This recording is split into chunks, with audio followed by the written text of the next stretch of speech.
ഇന്ന് ചേർന്ന CPM സംസ്ഥാന സെക്രട്ടേറിയറ്റിൽ സജി ചെറിയാൻ പങ്കെടുക്കില്ല. ഇന്ന് വൈകുന്നേരം ചേർത്തലയിൽ ചേരുന്ന ഏരിയ സമ്മേളനത്തിൽ പങ്കെടുക്കുന്നതിനാലാണ് എന്നാണ് വിശദീകരണം.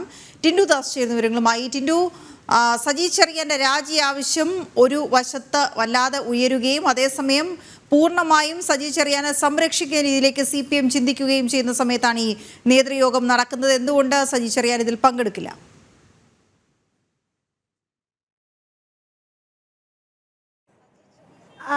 വീണ സൂചിപ്പിച്ചതുപോലെ തന്നെ മന്ത്രി സജി ചെറിയാൻ ഇന്ന് ചേരുന്ന CPM സംസ്ഥാന സെക്രട്ടേറിയറ്റിൽ പങ്കെടുക്കില്ല എന്ന വിവരങ്ങളാണ് നമുക്ക് ലഭിക്കുന്നത്. ഇന്ന് വൈകുന്നേരം ചേർത്തലയിൽ ചേരുന്ന ഏരിയ സമ്മേളനത്തിൽ പങ്കെടുക്കുന്നതിനാലാണ് ഇത്തരത്തിൽ ഈ യോഗത്തിൽ പങ്കെടുക്കാത്തതെന്നാണ് അറിയാൻ സാധിക്കുന്നത്. നമുക്കറിയാം, ഇന്നലെയാണ് സജി ചെറിയാനെ തിരിഞ്ഞുകൊത്തിക്കൊണ്ട് ഹൈക്കോടതിയുടെ വിധി വന്നിട്ടുള്ളത്. മല്ലപ്പള്ളിയിൽ നടത്തിയ ഭരണഘടന വിരുദ്ധ പ്രസ്താവനയിൽ അല്ലെങ്കിൽ ഭരണഘടന വിരുദ്ധ പ്രസംഗത്തിൽ സജി ചെറിയാൻ ഒരു തവണ ആ സ്ഥാനം രാജിവെച്ച് മന്ത്രിസ്ഥാനം രാജിവെച്ച് ഒഴിഞ്ഞതാണ്. ഈ അന്വേഷണങ്ങൾ പൂർത്തിയാകുന്നതിന് മുന്നേ തന്നെ അല്ലെങ്കിൽ അന്വേഷണ റിപ്പോർട്ടുകൾ സമർപ്പിക്കുന്നതിന് മുന്നേ തന്നെ സജി ചെറിയാനെ തിരികെ മന്ത്രിസഭ അതേ ഫിഷറീസ് വകുപ്പ് മന്ത്രിയായിട്ട് തന്നെ തിരികെ എടുക്കുകയായിരുന്നു.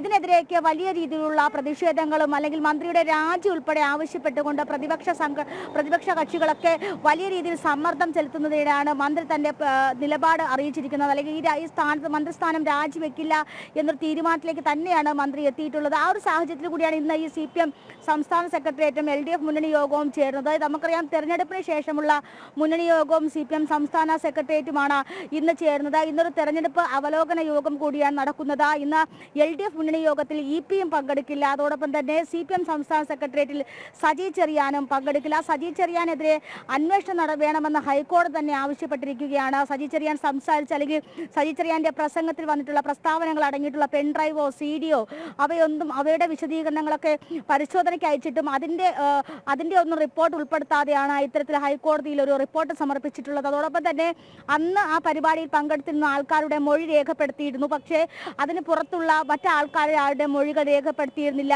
അതോടൊപ്പം തന്നെ ഭരണഘടനയെ വിമർശിക്കുകയല്ല ചെയ്തത്, അല്ലെങ്കിൽ ഭരണഘടനയെ തള്ളിപ്പറയുകയല്ല ചെയ്തത്.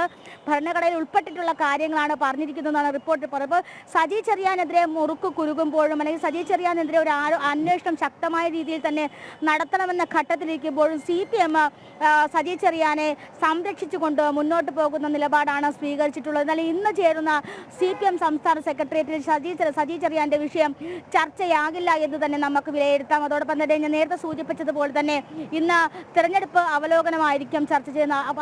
ആ സമയത്തും തന്നെ ഇന്ത്യ അല്ലെങ്കിൽ ഭാരതത്തിന്റെ ഭരണഘടനയെ ഇഷ്ടമുള്ള രീതിയിൽ ചോദ്യം ചെയ്യുകയും ഭരണഘടനയെ തള്ളിപ്പറയുകയും ചെയ്ത ഒരു മന്ത്രിയെ സംരക്ഷിച്ചുകൊണ്ട് മുന്നോട്ട് പോകാൻ തന്നെയാണ് മന്ത്രിസഭയുടെയും പാർട്ടിയുടെയും തീരുമാനം. നമുക്കറിയാം, സജി ചെറിയാനെ സംബന്ധിച്ചിടത്തോളം പാർട്ടിയിലെ ശക്തി കേന്ദ്രങ്ങളിൽ ഒരു പക്ഷേ ഫിനാൻഷ്യൽ ശക്തി കേന്ദ്രങ്ങളിൽ ഒരാളാണ് സജി ചെറിയാൻ. അതുകൊണ്ട് തന്നെ പാർട്ടി ഒരു ഘട്ടത്തിൽ പോലും മന്ത്രിയെ തള്ളിപ്പറഞ്ഞുകൊണ്ട് മന്ത്രി രാജിവെക്കണമെന്നൊരു ആവശ്യം മുന്നോട്ട് വെക്കില്ല എന്ന് തന്നെ മനസ്സിലാക്കാം.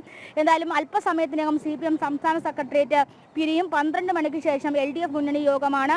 അതിലും ഇന്ന് EP-യും പങ്കെടുക്കില്ല. എന്തായാലും സജി ചെറിയാനെ സംരക്ഷിച്ചുകൊണ്ട് സജി ചെറിയാനെ മന്ത്രിയാക്കി തന്നെ തുടർന്നുകൊണ്ട് അന്വേഷണവുമായി മുന്നോട്ട് പോകാനായിരിക്കും പാർട്ടിയുടെയും സർക്കാരിന്റെയും തീരുമാനം. വീണ. ശരി ടിൻഡു.